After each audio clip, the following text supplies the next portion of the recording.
La petite femme au regard discret fut qualifiée de poids mort dès le début de l'entraînement. Elle ne pouvait même pas soulever un paquetage, et elle voulait tirer. Les rires résonnaient à travers la base. Personne n'avait pris la peine de lui demander son nom jusqu'à ce qu'un officier blagueur lui remonte la manche, et un silence s'abattit sur la pièce. Tatoué sur son poignet gauche, quel 13. Quelques minutes plus tard, un hélicoptère militaire descendit du ciel.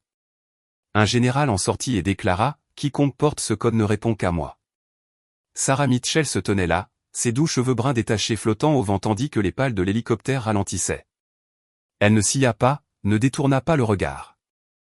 Son uniforme délavé pendait un peu trop grand sur sa silhouette, comme si elle l'avait hérité de quelqu'un d'autre. Les recrues autour d'elle, de grands gaillards aux têtes rasées, des femmes aux queues de cheval serrées, gardaient les yeux rivés au sol. Ils riaient il y a quelques minutes à peine. Maintenant, personne ne disait un mot. Les bottes du général craquaient sur le gravier tandis qu'il s'éloignait, laissant Sarah seule au centre du terrain d'entraînement. Elle rajusta sa manche, recouvrant de nouveau le tatouage, et retourna à la caserne. Son visage ne laissait rien transparaître. Mais l'atmosphère avait changé. Elle était plus lourde maintenant, comme si toute la base retenait son souffle. Avant d'aller plus loin, pouvez-vous me rendre un petit service? Prenez votre téléphone, appuyez sur le bouton « J'aime », laissez un commentaire ci-dessous et abonnez-vous à la chaîne. Cela signifie beaucoup pour continuer à partager des histoires comme celle-ci. Des histoires de personnes qui sont sous-estimées mais qui restent debout. D'accord, revenons à Sarah. Le premier jour au camp d'entraînement de l'OTAN avait été brutal pour elle. L'endroit était une forteresse de béton et d'acier, nichée dans une vallée où le vent hurlait la nuit. Des recrues d'élite du monde entier remplissaient les rangs. Des hommes qui avaient couru des marathons en équipement complet, des femmes qui pouvaient démonter un fusil les yeux bandés. Et puis il y avait Sarah, affectée à l'escouade la moins bien classée, le groupe que tout le monde appelait les laissés pour compte.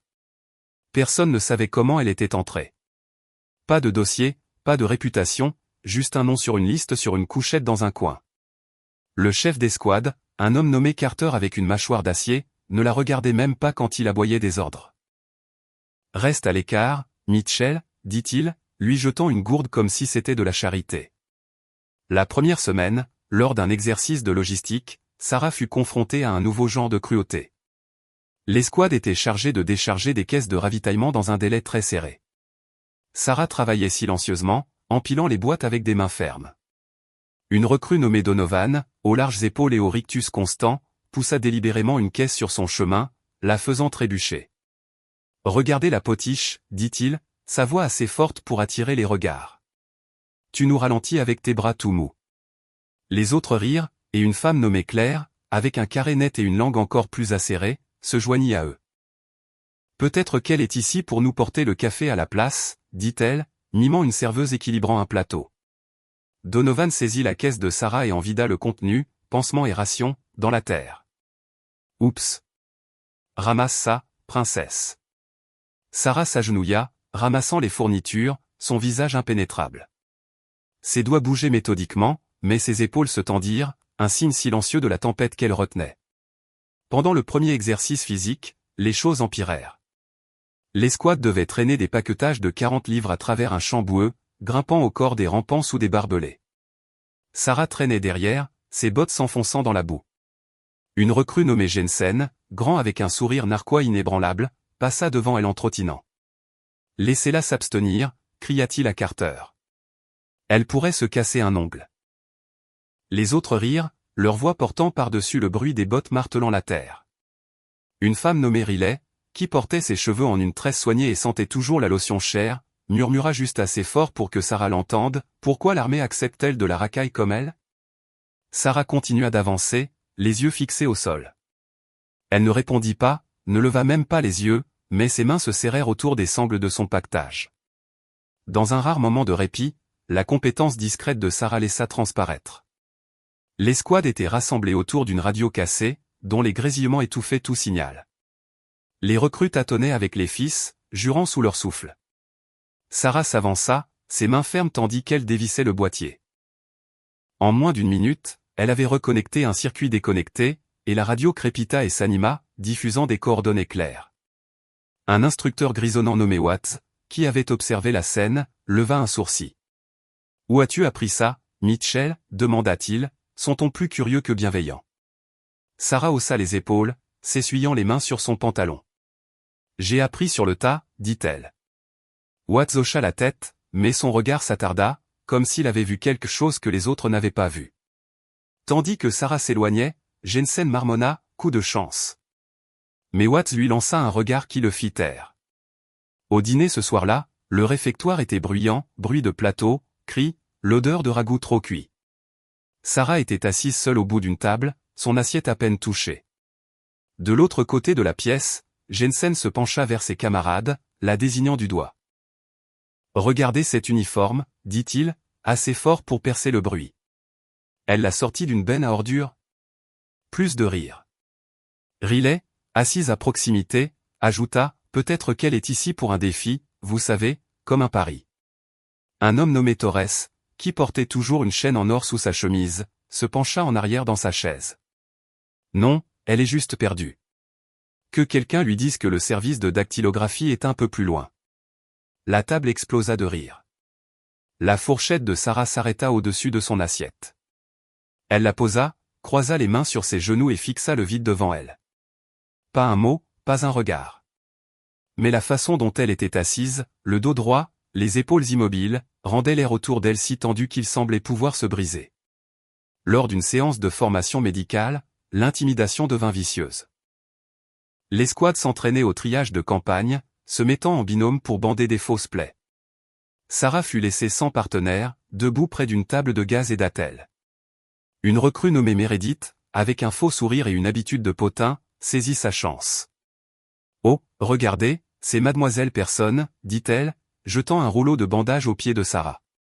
Je parie que tu ne peux même pas faire un sans pleurer. » La pièce gloussa tandis que Meredith attrapait un mannequin et enduisait de faux sang son bras. « Tiens, répare ça. »« Es-tu trop délicate pour le gore ?» dit-elle, poussant le mannequin vers Sarah, qui le rattrapa avant qu'il ne tombe. Les autres se joignirent à elle, scandant « Infirmière personne, infirmière personne ». Sarah stabilisa le mannequin, ses mains bougeant rapidement pour bander parfaitement la plaie.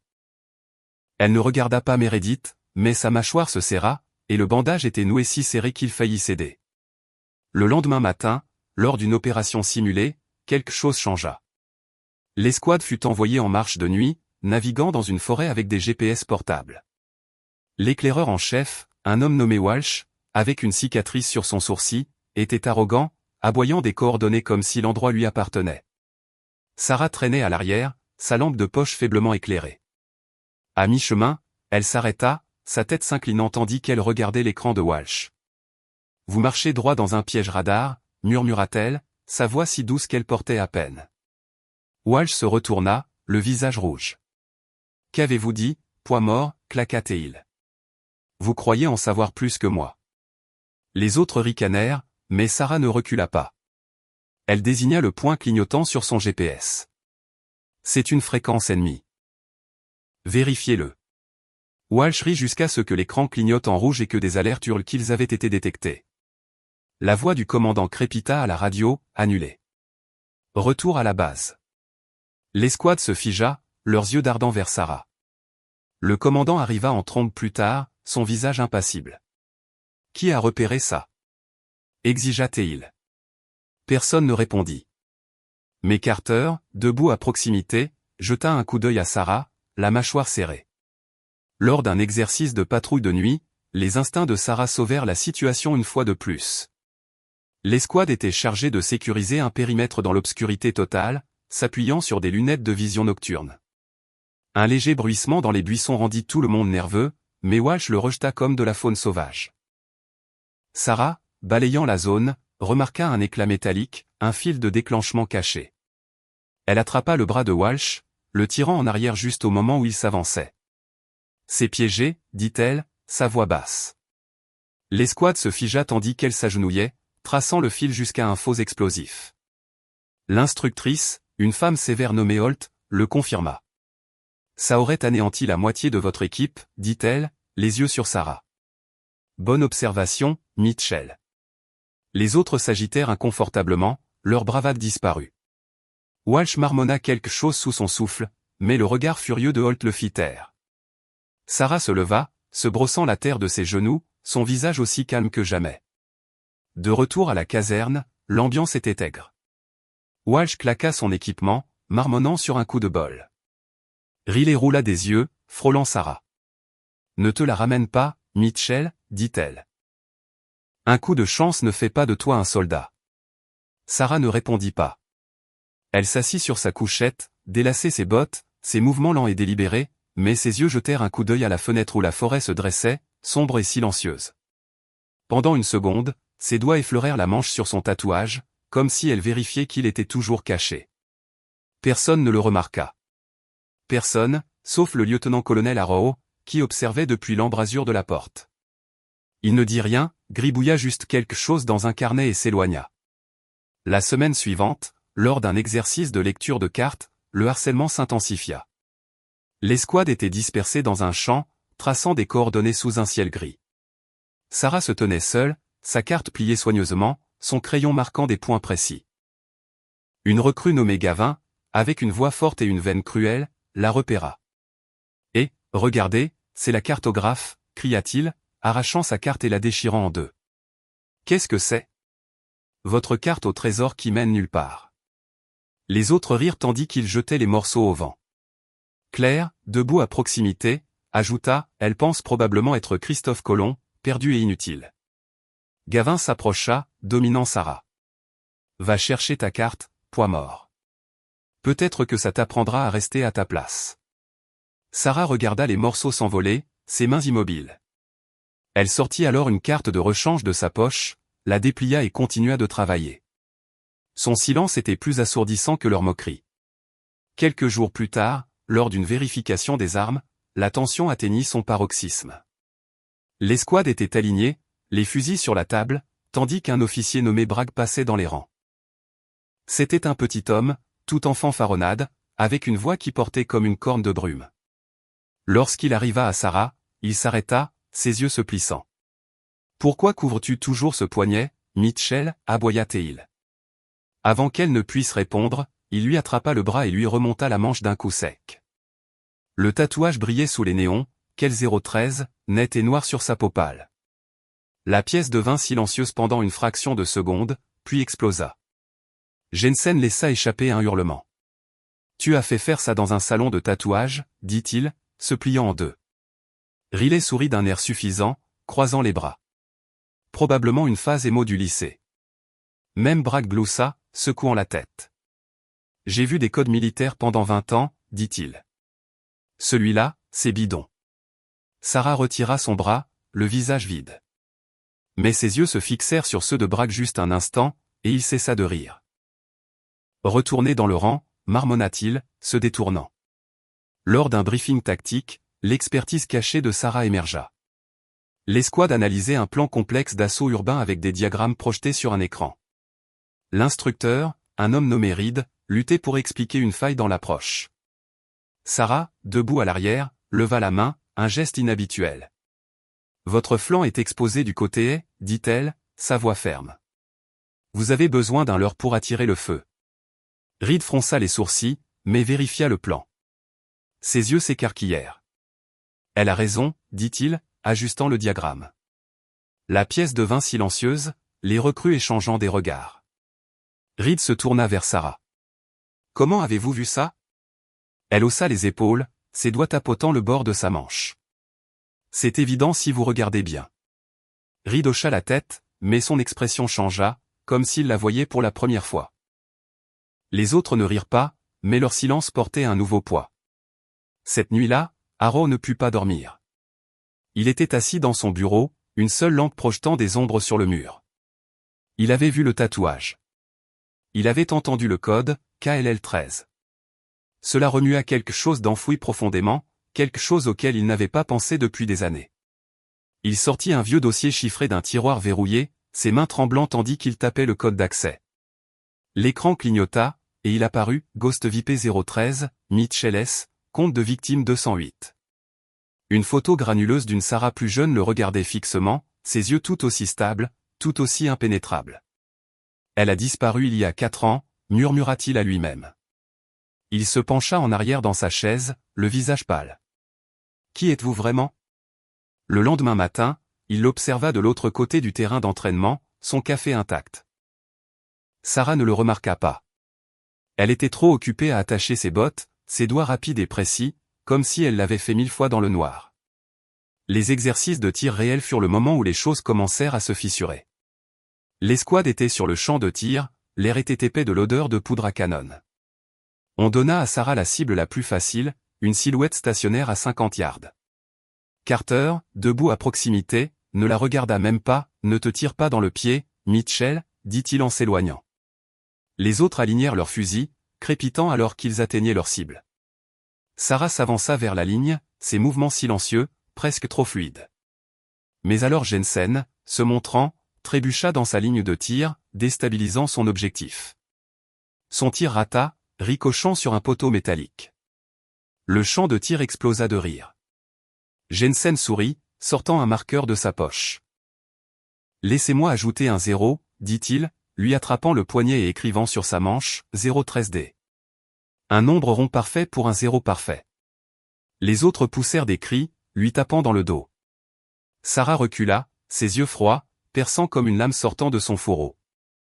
Elle ne dit pas un mot, essuya simplement l'encre avec son pouce et se retourna vers la cible. Lors d'un nettoyage du réfectoire, l'intimidation prit une tournure personnelle. Sarah fut affectée à récurer les casseroles, ses manches retroussées, son tatouage brièvement visible. Une recrue nommée Ellis, avec une dent ébréchée et une veine méchante, le remarqua. Il attrapa une louche et la frappa contre une casserole, attirant l'attention de tous. Et tout le monde, regardez l'exposition d'art, cria-t-il, pointant le poignet de Sarah. C'est quoi qu'elle chez toi? Ton tableau de chasse d'un mauvais rendez-vous Tinder? La pièce rugit de rire. Meredith, essuyant les tables, ajouta, peut-être que c'est son score à Call of Duty. 0 tué, toute mort. Ellis lança un chiffon gras à Sarah, la frappant à la poitrine. Couvre ça, l'imposture. C'est embarrassant. Sarah rattrapa le chiffon avant qu'il ne tombe, le pliant soigneusement et le mettant de côté. Ses yeux croisèrent ceux d'Ellis pendant une fraction de seconde, et il tressaillit, bien qu'il ait essayé de le cacher. Cet après-midi-là, le camp eut une surprise. Un essai de tir de précision réservé aux meilleurs des meilleurs, 5 cibles mobiles, à grande vitesse, à des distances variées. Le genre de test qui séparait les vétérans des débutants. Le général lui-même, un homme nommé Brox, avec une poitrine pleine de médailles, se tenait au bord du champ de tir, observant. Les recrues bourdonnaient d'excitation, sauf Sarah, qui se tenait à l'arrière, son fusil en bandoulière. Carter sourit d'un air suffisant. « Ce n'est pas pour toi, poids mort, dit-il. » Mais Sarah s'avança, ses bottes silencieuses sur le gravier. Les autres gloussèrent, se coudoyant. « Elle va se ridiculiser, » murmura Riley. Sarah chargea son fusil, ses mains fermes. Elle inspira une fois, profondément et lentement. Puis, bang, bang, bang, bang, bang. 5 tirs, 5 dans le mille, en 6 secondes chrono. Le champ de tir devint silencieux. Brox descendit, son visage impénétrable. Il souleva le poignet de Sarah, vit le tatouage, et se figea. « Quel War 3 » marmonna-t-il. Ses yeux rencontrèrent les siens, et pour la première fois, quelqu'un la regarda comme s'il savait exactement qui elle était. Dans un moment de calme après l'essai, un vieil instructeur nommé Grayson s'approcha de Sarah. Il était à la retraite, mais avait été appelé pour observer le test de tir de précision. Tandis que Sarah nettoyait son fusil, il s'assit à côté d'elle, ses mains burinées par des années sur le terrain. « J'ai connu une VP autrefois, » dit-il, sa voix basse. Le même regard dans les yeux, le même code sur le poignet. Sarah ne répondit pas, mais ses mains s'arrêtèrent, le chiffon immobile. Grayson sortit une plaque d'identité militaire délavée de sa poche, gravée d'un seul numéro, 007. Elle a sauvé mon unité à Fallujah. Je n'ai jamais eu son nom. Il posa la plaque sur le banc et s'éloigna. Sarah la fixa, ses doigts effleurant le métal, puis la glissa dans sa poche. Personne ne le vit, mais le poids de ce moment flottait dans l'air. Les murmures commencèrent cette nuit-là, dans les casernes, au réfectoire, dans les coins sombres de la base. 5 tirs en 6 secondes, dit Torres, secouant la tête. Personne ne fait ça. Riley, qui était restée silencieuse toute la soirée, claqua son plateau. C'est un coup de chance, claqua-t-elle. Elle n'est personne. Mais le doute était là, s'insinuant comme le brouillard. Jensen ne riait plus. Il continuait de jeter des coups d'œil à Sarah, qui était assise seule, nettoyant son fusil avec un chiffon. Ses mouvements étaient précis, presque mécaniques, mais son visage était de nouveau calme, comme si rien ne s'était passé. Arrow, debout dans l'ombre, l'observait aussi. Il avait montré le dossier à Brox. Ils avaient parlé à voix basse, porte verrouillée. Si elle est vraiment 013, avait dit Brox, pourquoi est-elle ici? Et pourquoi se cache-t-elle? Arrow n'avait pas de réponse. Mais il remarqua quelque chose de nouveau. La couchette de Sarah était plus ordonnée que les autres, son équipement arrangé comme si elle pouvait l'attraper et disparaître en quelques secondes. Lors d'une séance photo de groupe pour les archives du camp, la cruauté refit surface. L'escouade s'aligna, vêtue d'uniforme propre, tandis qu'un photographe ajustait son objectif. Sarah se tenait au bord, son équipement délavé détonnait parmi les rangs impeccables. Donovan, debout à proximité, donna un coup de coude à Claire. « Enlevez-la du cadre, dit-il, assez fort pour que tous l'entendent. Elle gâche l'ambiance. » Claire sourit d'un air suffisant et s'interposa devant Sarah, la masquant. « Désolé, Mitchell. C'est pour les vrais soldats, dit-elle, sa voix mielleuse mais acérée. » Le photographe hésita, mais Donovan lui fit signe de continuer. « Prenez-la maintenant. Elle n'a pas sa place. » L'escouade rit tandis que l'obturateur cliquait, laissant Sarah de côté. Elle recula, les mains dans les poches, son visage vide, mais ses doigts se refermèrent sur quelque chose de petit, une plaque noire qu'elle n'avait montrée à personne. Une semaine plus tard, le coup de grâce arriva. Lucas, une recrue maigrelette et rancunière, avait fouillé. Il avait toujours détesté Sarah depuis qu'elle l'avait surpassée au tir lors d'un entraînement. Il était allé au bureau des archives, avait soudoyé un employé et était revenu avec une feuille imprimée.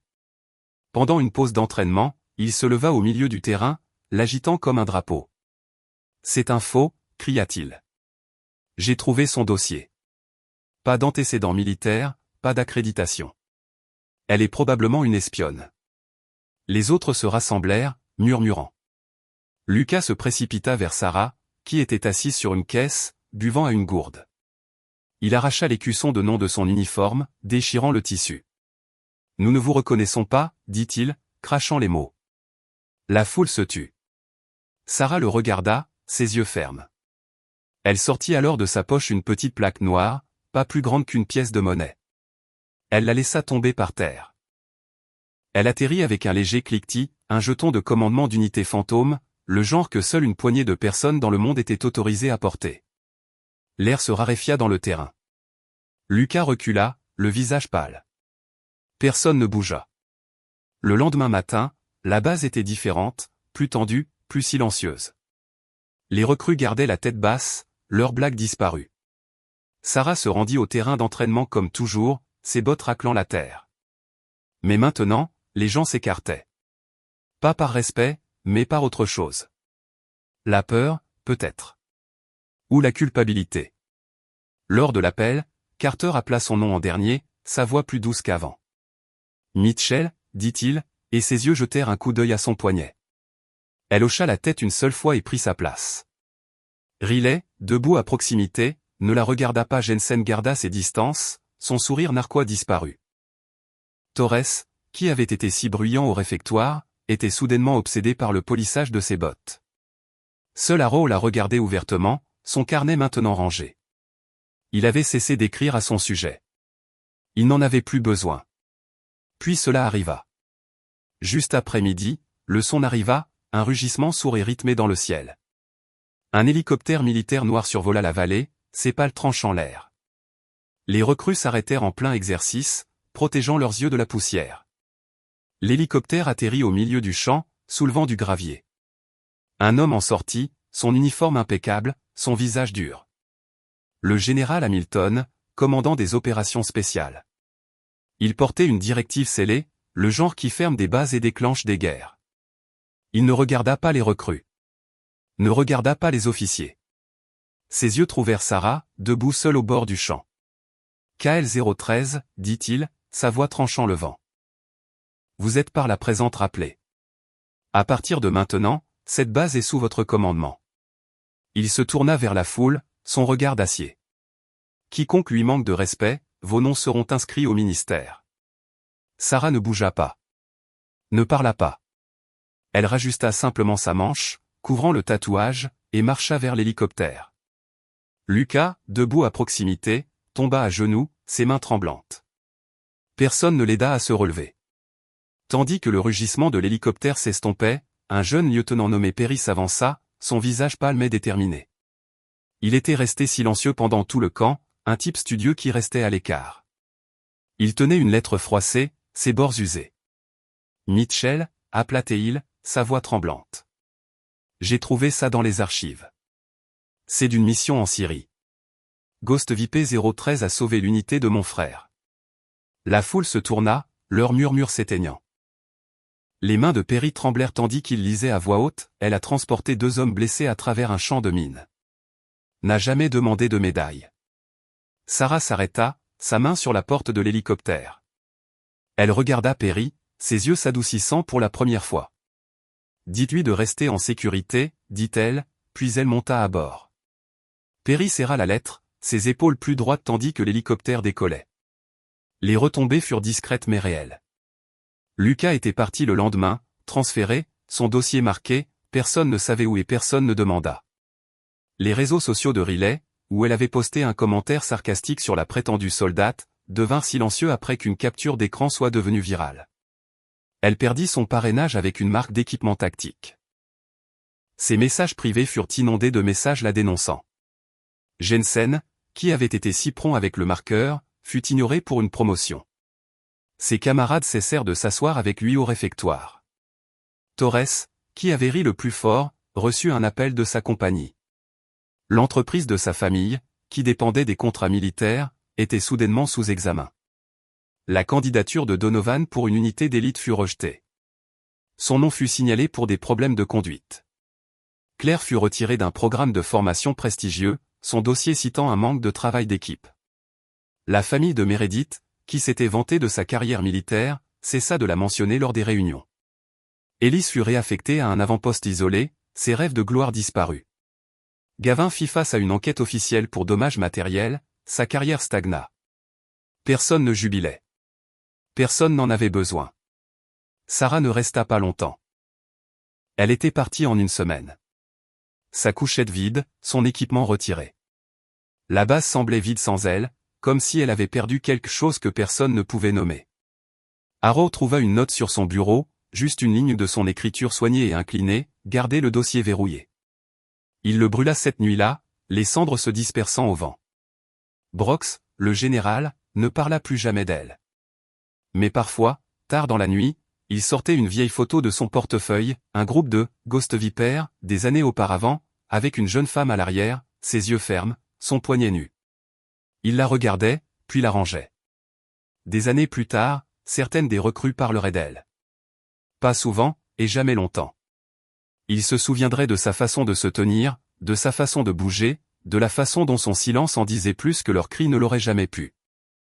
Il se souviendrait du tatouage, de l'hélicoptère, de la voix du général. Et il se demanderait, où était-elle maintenant? Que faisait-elle?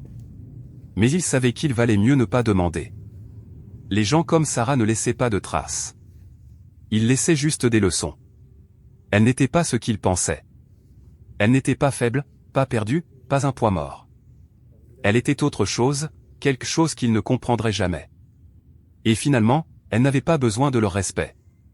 Elle avait porté sa vérité tout au long, gravée dans l'encre et le silence. Ils l'avaient jugée, moquée, avaient essayé de la briser, mais ce sont eux qui sont tombés, et elle a juste continué d'avancer. D'où nous regardez-vous? Laissez un commentaire ci-dessous et suivez-nous pour marcher avec moi à travers le chagrin, la trahison et finalement, la guérison.